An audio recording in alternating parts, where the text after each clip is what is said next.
আমাকে। ওগো ভগবান, তুমি আমাকে স্বর্গ থেকে আশীর্বাদ করো। তোমার রাজ্য নিবি ঠিক মতো ভরসা না করতে পারি। আমি পদার সুখে সুখেই, আমি পদার দুঃখে দুঃখেই, আমি পদা নিয়ে সুখে শান্তিতে বসবাস করতে চাই।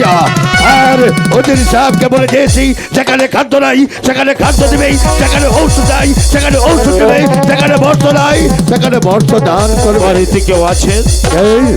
আমি এক বিন্দেশি। বিন্দেশি? হ্যাঁ মহারাজ। হঠাৎ করে তুমি আমার দরবারে নির্ভয়ে খুলে বলো, আমি তোমার জন্য কি করতে পারি? মহারাজ, সন্ধ্যা করে এসেছে, যাবার মতো কোনো জায়গা নেই, তাই তো আপনার বাড়িতে এসেছি। দয়া করে একটি রাতের জন্য আমাকে আশ্রয় দিন মহারাজ। আশ্রয় দেব?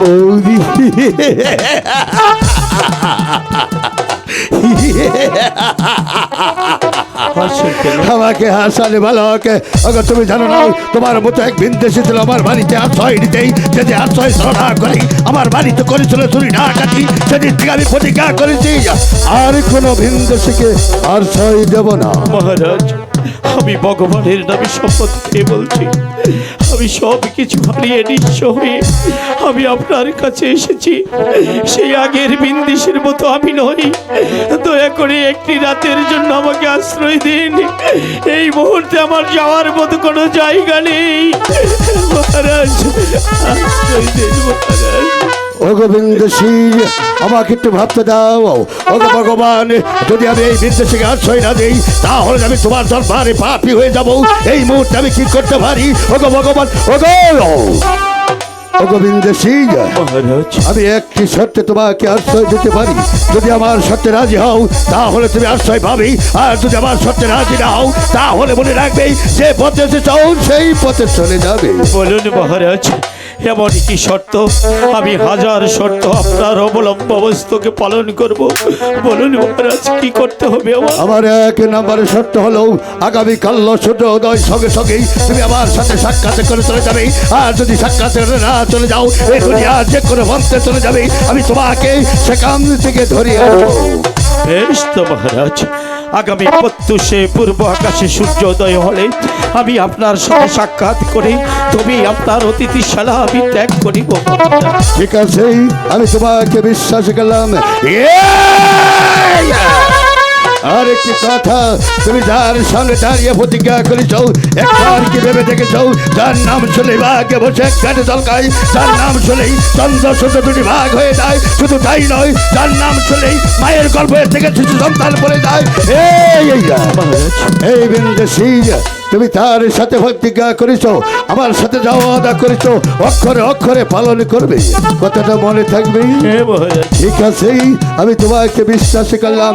কিন্তু বিন্দেশি, বলুন মহারাজ। আরেকটি কথা, আমার এই রাজ্যের মধ্যে বানোয়ারি শালাতেই এমন একটি নিয়ম আছে, আমার কোনো অতিথি শালায় তুমি নির্দেশ যাবে, আমি যাবো এই মুহূর্তে আমদার মহলে, দেখি তোমার জন্য কোনো খানা দানার ব্যবস্থা করতে পারি কিনা। কিন্তু আবারও তোমাকে আমি স্মরণ করে দিই, আমি চলে যাচ্ছি, তুমি আমার সঙ্গে সঙ্গে হবে। কিন্তু যাওয়ার পরে আরেকটি কথা বলে দিই, আমি দুনিয়ার উপরে একটি কথা পছন্দ করি নি, যে আমার সাথে মিথ্যের আশ্রয় নয়। তুমি আমার কথা যদি অক্ষর অক্ষর পালন করো তাহলে মনে রাখবে আমি তোমাকে বাড়ি পর্যন্ত পৌঁছে দিয়ে আসবো। এসো আমার সাথে।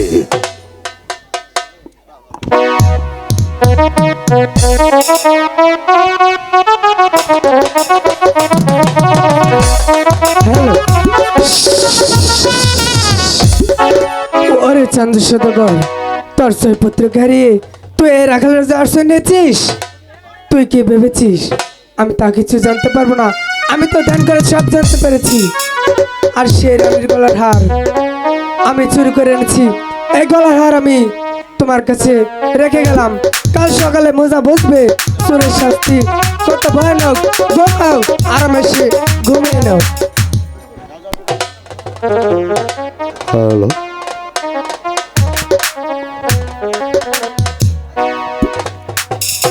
মহারাজ, এ কি সর্বনাশ হয়েছে? মহারাজ, আপনি কোথায় মহারাজ? ওগো বেগম, হঠাৎ করে আমার মহল ডাকে দেশে গেল, তোমার তো ডাকে শোনায় রাজ্য মধ্যে যে অলৌকিক প্রবেশ করেছে। একবার আমি যে দেখি বেগম আমাকে কিসের জন্য স্মরণ করেছে। একই একই একই তোমার মুখ কেন বলিনি কেন? তুমি নির্ভয় খুলে বলো তোমার কি হয়েছে? মহারাজ, আপনি যে দুর্গা পূজা থেকে একটি গলার হার কিনে দিয়েছিলেন মহারাজ, হ্যাঁ দিয়েছিলাম। সেই হারটি যে আমি কোথাও খুঁজে পাচ্ছি না মহারাজ।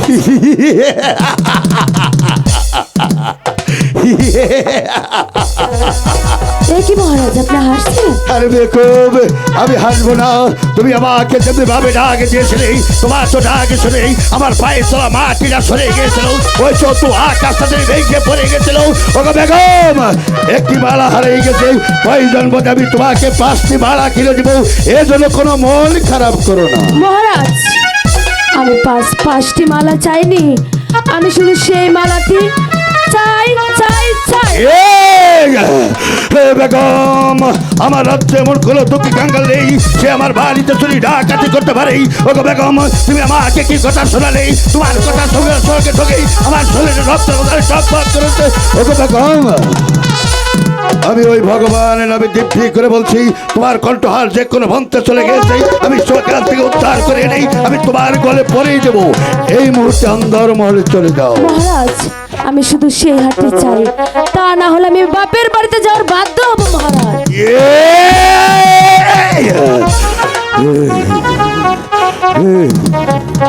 সামান্য কি নারী হয়ে আমার দরবারে এসে আমাকে কোনো গাল মন্দ, ওগো ভগবান, এসে আমাকে মৃত্যু দিলে না কেন? একটি নারীর কাছে যদি হেরে যাই তাহলে আমি পুরুষের নামে কলঙ্কিত হয়ে যাব। না না না না না না, যেমনি ভাবে হোক না কেন আমি তাহলে বলে কৌশলেই আমার বেগমের কণ্ঠহার আবার উদ্ধার করে নিতে হবে। একবার আমি এক ভুল করেছিলাম, আমি এক বিদেশিকে আশ্রয় দিয়েছিলাম। না না না না না না, ও আমাকে দাদা বলে রেখেছি, তাহলে কি সে আমার সাথে বেইমানি করবে? না না না না, আমি একবার ডেকে দেখি সে চলে গিয়েছে না নির্দয় আছে। কোথায় বিদেশি? মহারাজ, পূর্ব আকাশে সূর্যোদয় হয়েছে, ভোর হয়েছে। এবার আপনি আমাকে হাসি মুখে বিদায় করুন, আমি আমার দেশে চলে যাই। মহারাজ, দাঁড়াও। কিছু বলবেন মহারাজ?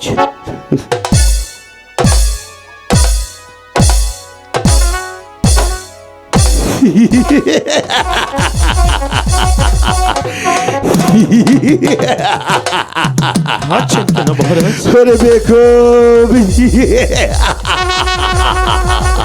কি হয়েছে বলুন মহারাজ।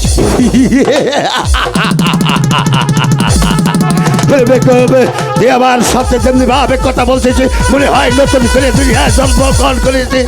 ওরে বেঈমান, তুই আমার সাথে যে বেঈমানি করেছিস, তুই আমার অতিথিশালা না ঢুকেই তুই আন্দর মহলে ঢুকেই বেগম সাহেবের গলার কণ্ঠহার চুরি করেছিস। না না মহারাজ, না, এত বড় অপবাদ আপনি আমাকে দিবেন না মহারাজ। আমি কেন আপনার স্ত্রীর গলার কণ্ঠহার চুরি করবো মহারাজ? আমি সারা রাত আপনার অতিথিশালায় ঘুমিয়েছিলাম মহারাজ। বিশ্বাস করুন, আমি চুরি করিনি। ঠিক আছে, আমি তোকে আরেকটি সুযোগ দেব। আমি বিচারক, আমি বিচারে আসরে বসেছি। আমি যদি সূক্ষ্ম বিচার না করি তাহলে ভগবান আমাকে গ্রেপ্তার হয়ে আমার স্বয়ং ভগবান আমার বিচার করবে। এই এই, এই, এই, আমি তোর পুরা দেহটাকে সার্চ করে দেখবো। যদি কণ্ঠহার তোর মধ্যে না বেরোয় তাহলে আমি কথা দিলাম এই দরবারে দাঁড়িয়ে আমি তোকে সুসম্মানে বিদায় করে দেবো। আর যদি কণ্ঠহার তোর মধ্যে বেড়ে যায় তাহলে মনে রাখবি আমি এমন একটি কঠিন বিচার করবো। বল রাজি? হ্যাঁ মহারাজ, ঠিক আছে। আপনি সার্চ করে দেখুন।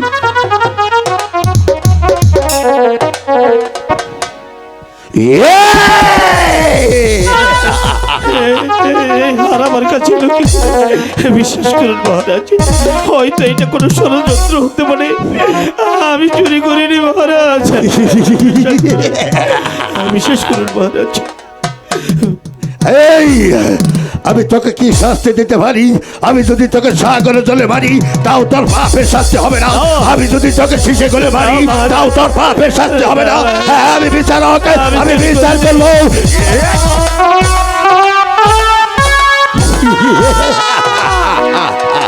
হাই গো বেহেনো মহাদেব, মহাদেব, ভাই গো মেরো হানা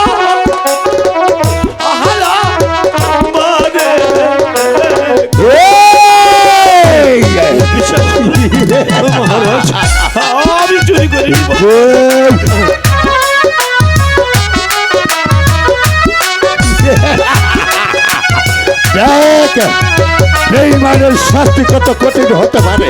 হাই গো হাতে ধরে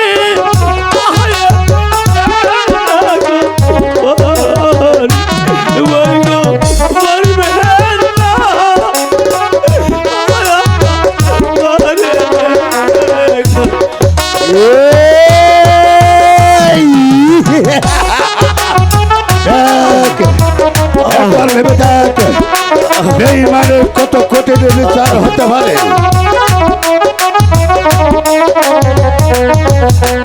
হাই গো আপন হার চাহা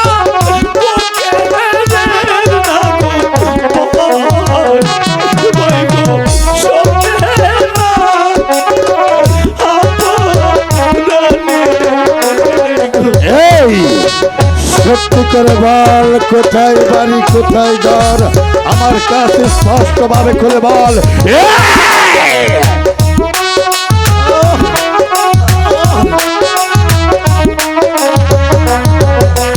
হয়তো সম্পাই পুরে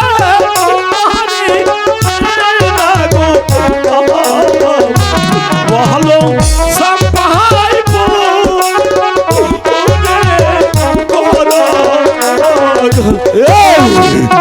না না, আমি বিশ্বাস করি না আমি চুরি করিনি। তুই আমার সাথে মিথ্যে কথা বলছিস। সত্যি করে বল। হয়তো উজান গায়ে থাকে না গো ভালো উজান গায়ে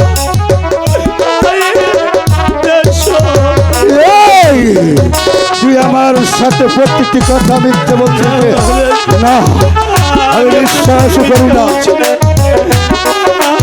আমি আপনার সাথে মিথ্যা বলছিলাম।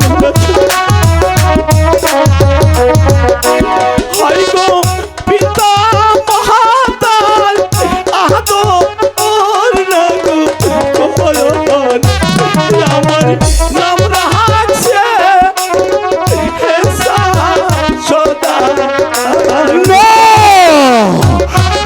না, আমি বিশ্বাস করি না। বিশ্বাস করুন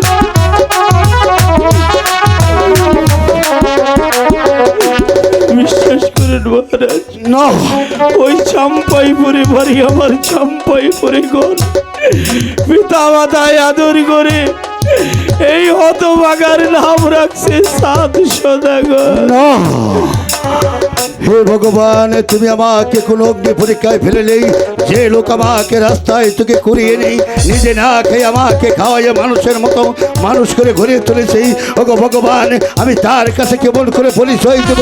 ওগো ওগো দাদা, দাদা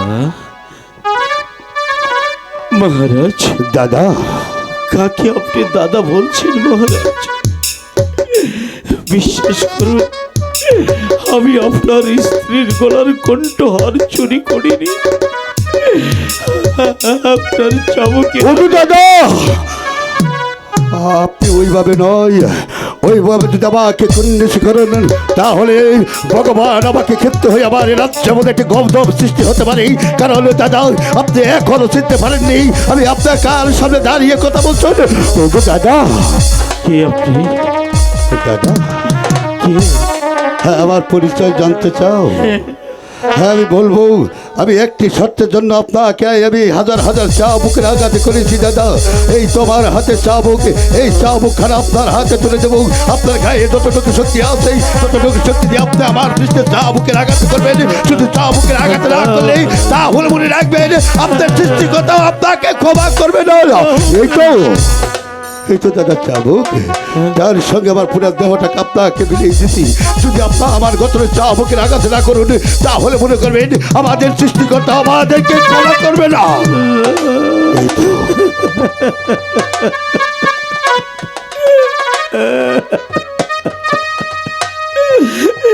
কি নিষ্ঠুরাতে একই নিষ্ঠুর আদেশ আপনি আমাকে দিলেন মহারাজ। আপনি কি জানেন এই চাবুকের আঘাত কত যন্ত্রণা, কত ভয়ঙ্কর? আপনি জানেন না মহারাজ, আপনার এই নিষ্ঠুর আদেশ আপনি ফিরিয়ে নিন। দাদা, আমি পারবো না মহারাজ। আমি নিজেও জানি আপনি আমার গায়ে চাবুকের আঘাতে করতে পারবেন না, এই কারণ ছোট কাল থেকে দুটি হাত দিয়ে আপনি আমার পুরো দেহটাকে স্পর্শ করেছেন। সেই হাত দিয়ে আপনি আমার গোতরে কেমন করে স্পষ্টভাবে চাবুকে পারবেন? শুধু আপনি দাদাই নয়, আপনি আমার পিতৃতুল্য, আমার বড় ভাই। আমি বেঈমান, আমি বড় বেঈমান। কে আপনি? আমার পিতৃতুল্য দাদার গঠনে আমি চাবুকের আঘাতে করেছি। এই ক্ষমতার মসনদে বসে দাদা আমি তোমার সাথে অন্যায় অবিচার করেছি। আমি বারবার আপনাকে প্রশ্ন করছি, বলুন আপনি কে? আমি আপনাকে চিনতে পারছি না কেন? ওগো দাদা, আজ থেকে 24 বছর আগেই যাকে তুমি রাস্তায় থেকে কুড়িয়ে নেই, তুমি নিজে না খেয়ে আমাকে খাওয়াইয়ে মানুষের মতো মানুষ করে গড়ে তুলেছ। শুধু তাই নয় দাদা, এই রাজ্যে যুদ্ধ জয় লাভ করেই আমাকে দিয়েছ রাজ সিংহাসন। আমি সেই সিংহাসনে বসেই আমার পিতৃতুল্য দাদার গোতরে আমি চাবুকের আঘাতে করেছি। ওগো দাদা, তুমি ওকে আমাকে মার্জনা করো দাদা। দাদা, আমি বড় অপরাধী। তাহলে কি তুমি আমার সেই বাল্যকালের বন্ধু রাখাল রাজা? তাহলে কি তুমি সেই রাখাল রাজা?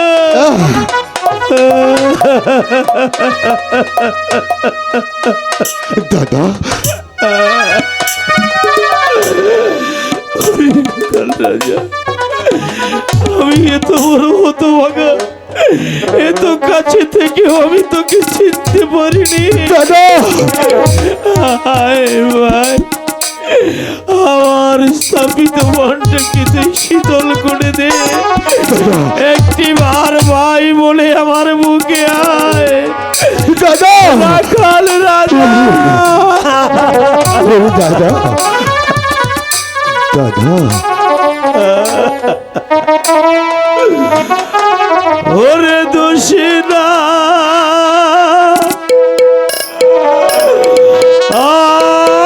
আদো সেনামান ভাই গো।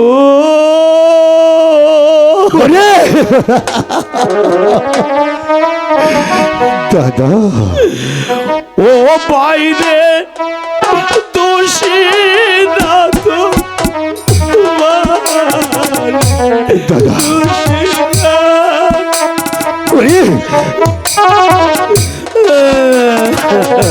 ওগো ঠাকুর, তুমি বলে দাও আমার দাদাকে আমি কি দিয়ে সান্ত্বনা দিব? কপাল দোষে দোষী রে ভোলা, দোষ দে বোকা। তুমি দাদা, না রে, না রে দাদা, তুই এমন কথা বলিস রে।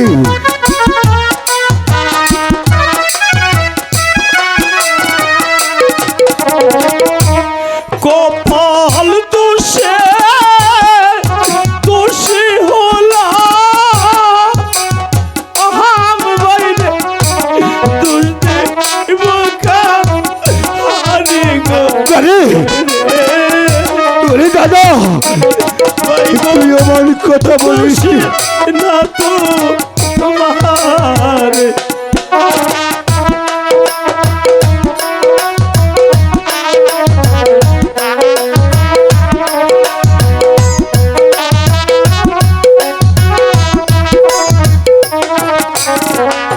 ওগো চিরদিন দুনিয়ার মালিক, তুমি তো সব কিছু দেখার মালিক।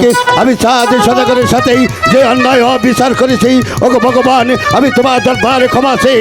আজ থেকে প্রতিজ্ঞা করে বলছি, চাঁদ সদাগরের যে কোনো আপদে বিপদেই আমি উল্কার মতো ছুটে যেতে আর পাশে দাঁড়াবো, শুধু তোমার কাছে আশীর্বাদ চাই।